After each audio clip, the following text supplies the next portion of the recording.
friends. I'm doing a little impromptu video today based on some questions that I've been getting lately.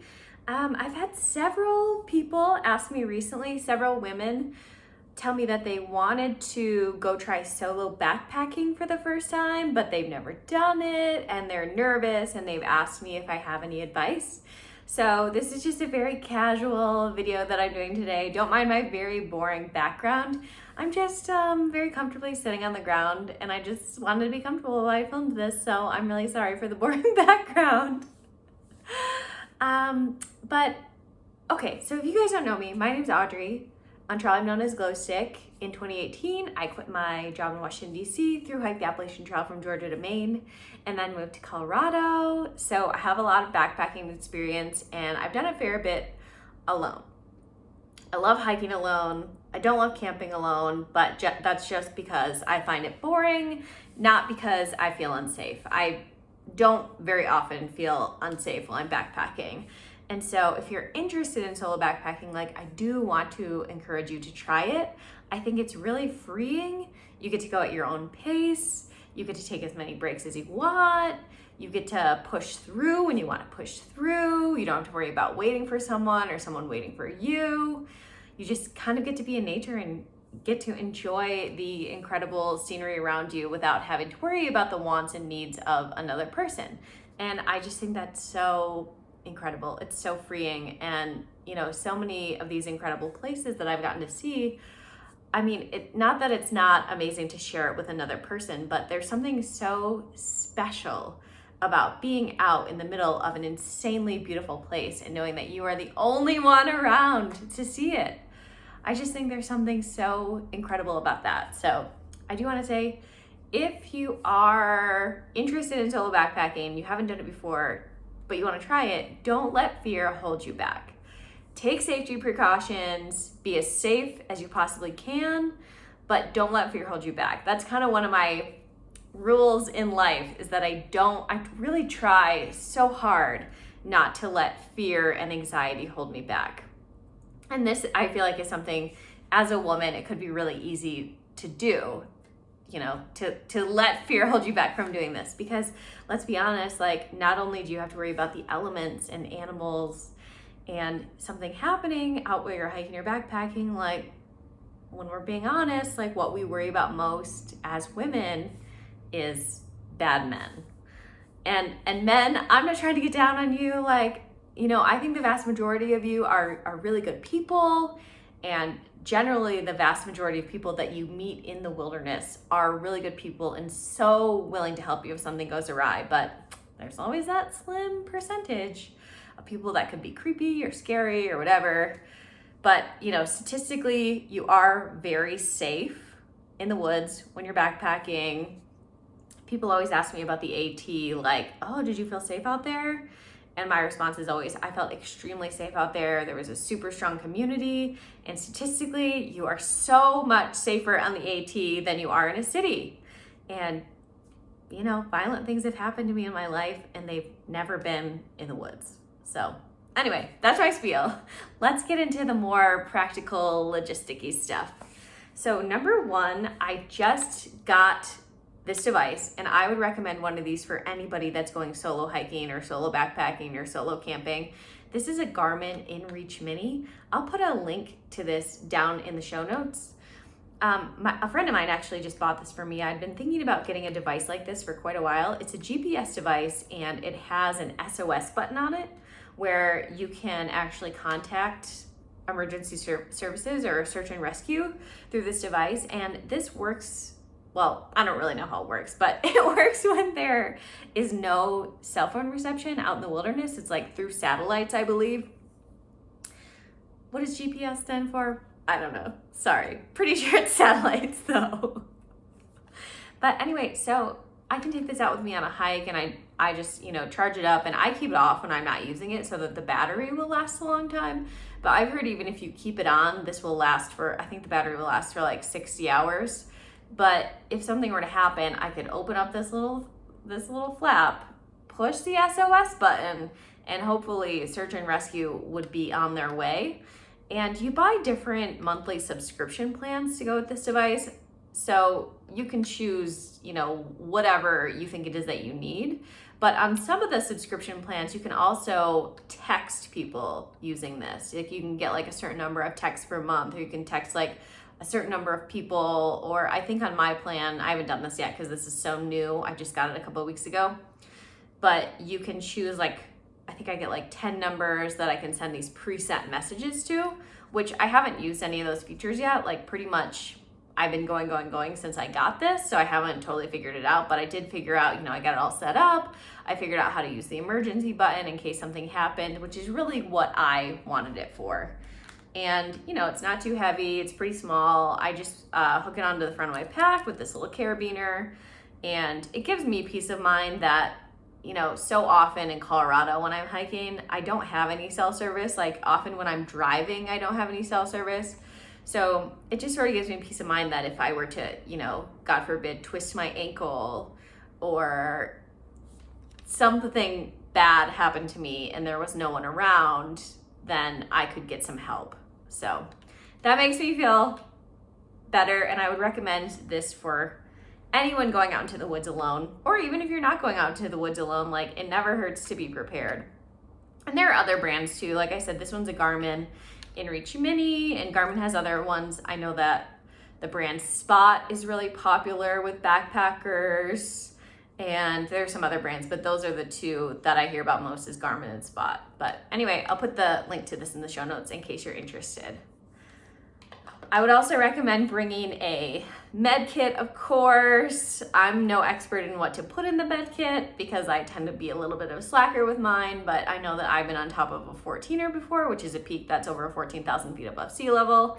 And I have fallen and bashed my knee on the ground and thought to myself, I need to get a hardier med kit. So that's one of my goals in the near future. I mean, put in there what you think you need, whether it's, anti-inflammatories like Advil, or painkillers like Tylenol, or things to like wrap an ankle if you sprain an ankle, band-aids, bandages, all that good stuff.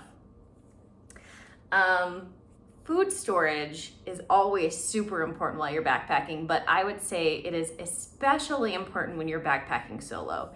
You want to keep animals away from your campsite. So, different wilderness areas have different regulations about what type of food storage container you can use or not use.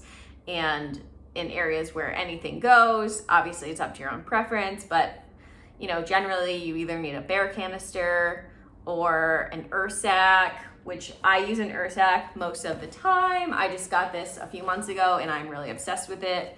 This is, it's a Kevlar bag that bears can't allegedly get into, they can't bite through, and then you just tie it to a tree instead of hanging it like a typical bear bag.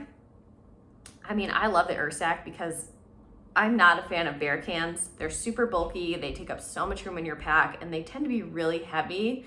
And unfortunately, right now there are just no really great options for lightweight, non-bulky bear canisters. And I'm a small woman, and I really feel the extra 3 pounds or 2.5 pounds of a bear can, especially when it's digging into my back through my pack. So a lot of wilderness areas in Colorado will allow you to have Ursacks instead. Not all of them. There are certain places where you do need a bear canister, but a lot of the places allow you to have any containers that are IGBC approved, which is the Interagency Grizzly Bear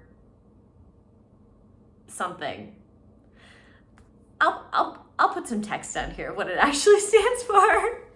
Sorry guys, sometimes I space out on my videos a little bit, and I just figure I can just give you more firm details a little later, but you get the idea. So anyway, the IGBC bear approved containers are mostly bear canisters, but it does include the Ursack. And then in some specific areas, you can use an Ursack only when you have an aluminum liner. So I also have an aluminum liner to go with this. And just be forewarned, I have heard that smaller critters can sometimes get into these, little rodents or whatever, but I've never had an issue. And It's so much easier. Number one, not carrying a bear canister, and number two, not having to hang a bear bag from a tree, which was my least favorite camp chore on the AT. I hated doing it, and I would always try to convince somebody else to do it for me. My friend Girl Scout hiked with me for like the first month, and she was so kind. She would so often do it for me because she is a sweet baby angel. Thank you, Girl Scout, for all the times you hung my bear bag for me, because I really hate doing that. But this has kind of solved the problem, because literally you just tie this to a tree and then you don't worry about it. It's great. Anyway, so that's my spiel about food storage. Oh, and you should put your food at least 200 to 300 feet away from your campsite, downwind of you, so you're not luring animals into your tent. So obviously you always want to be worried about animals and food storage when you're out on the trail, but I mean most especially when you're alone. Oh, and with the Ursack, I use these things called op sacks. This one's on its last leg. I just went backpacking. I haven't even unpacked my stuff yet. But it's just basically like a giant Ziploc bag that's supposed to keep odors out of the Ursack so that bears aren't like smelling the food in the Ursack and being like, yum, yum, let me try this. So it's supposed to, prevent odors from coming out so that they can't smell your food. So I definitely recommend using those as well. I definitely need a new one though. Check this out. This is like so busted. I was just out on the Colorado Trail for a week, so that one got a lot of use. And I also put stuff in Ziploc bags inside the op sack just to be extra, extra safe. And I'll put links down in the notes for both the Ursack and the op sacks. I also always bring a knife. My dad got this for me. And I know that people a lot of men especially are like, what are you gonna do with that knife if something happens? Well, you know what? I don't know what I'm gonna do with the knife, but it gives me a little peace of mind that I have a weapon beyond my like spaghetti arms. And it's better than nothing. That's my opinion. At least it gives me a fighting chance. It might be different if you're a guy and have like, big arm muscles. I'm not a guy with big arm muscles, so I have a knife instead. Anyway, like I said, it's more for peace of mind. I've never used it for anything beyond like, cutting cheese and things like that, which it's also very handy for. But it is nice to have, and when I go backpacking alone, I sleep with it next to my head because it makes me feel better. I also bring pepper spray. This is not legal in every state. You can't possess this in every state. I think some states it might even be a felony to have it, but luckily in Colorado, it is legal to carry pepper spray.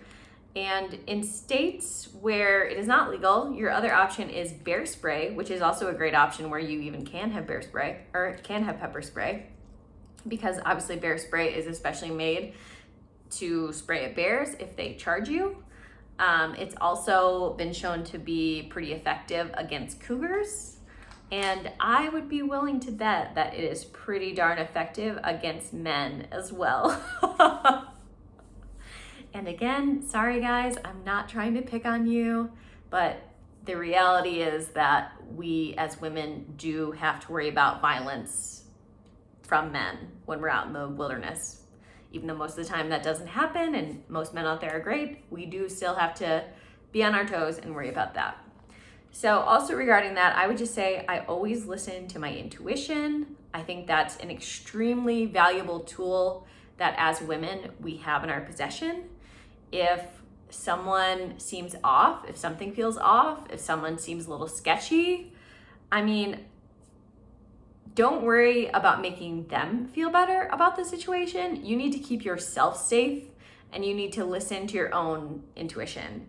Get out of the situation if something feels wrong. Don't worry about, being polite. Don't worry about hurting their feelings. You need to take care of yourself. And that means that, if something were to happen and you had to turn around on the trail because you just weren't feeling right about something, don't worry about it. Just do it. Just take care of yourself. That's your number one priority. If, someone is kind of bothering you or pestering you and you don't feel comfortable around them, get away from them. Like, hike on faster than them if you have to. Regarding choosing a campsite, I also This is easier somewhere like Colorado, where the backpacking trails tend to be pretty popular, especially in the summer. But a lot of backpacking trails have specific campsites where you're supposed to stay. And so I like to choose a campsite that's within, if I'm by myself, I like to choose a campsite that's within earshot of people that I deem safe. So if I get to an area and there's a clump of campsites and, in one of the nearby campsites is a family or a group of women, which are people that would make me feel safe in the backcountry, I'll probably choose a campsite that is near those people. And then if something did happen to go wrong, then I would feel safe like asking them for help or yelling and assuming they would hopefully come to my aid. So even though you're out there backpacking alone and, in nature by yourself, like, it is a reality that oftentimes you are going to be camping near other people, especially on more popular trails. So that's just something that I keep in mind. And then, of course, in line with keeping yourself physically healthy by having a first aid kit and all that, like, I always filter my water, because you just never know what has been upstream. But if you are a person who's a little more loosey-goosey with that and you don't always filter your water, definitely if you're going out into the wilderness alone, filter your water. Do the safe thing. But yeah, so those are some tips. If you have any more tips for, safety when you're hiking solo, let me know in the comments. I'm sure this is not an exhaustive list. These are just the things that I personally keep in mind. But yeah, I would say the absolute biggest thing is just trust your intuition. And if a situation feels off, get the fuck out of it. But truly, I love getting out by myself, backpacking, and I think that if I waited for other people every time I wanted to do something, I would miss out on a whole lot of cool stuff. And I don't want you guys to miss out on all that cool stuff. So I hope that this little speech has encouraged you to feel a little safer getting out into the woods. And again, if you guys have any other tips, put those in the comments. I always love to hear from you. Don't forget to like this video and subscribe to my channel if you got value out of this. And let me know if I missed anything big, because there's a chance that I did. And if you need further encouragement to get out in the woods by yourself, like to go backpacking, if you have any questions, if you just need a little encouragement, reach out to me and I'm happy to give that to you. All right, guys, have a wonderful day and I'll see you all next time.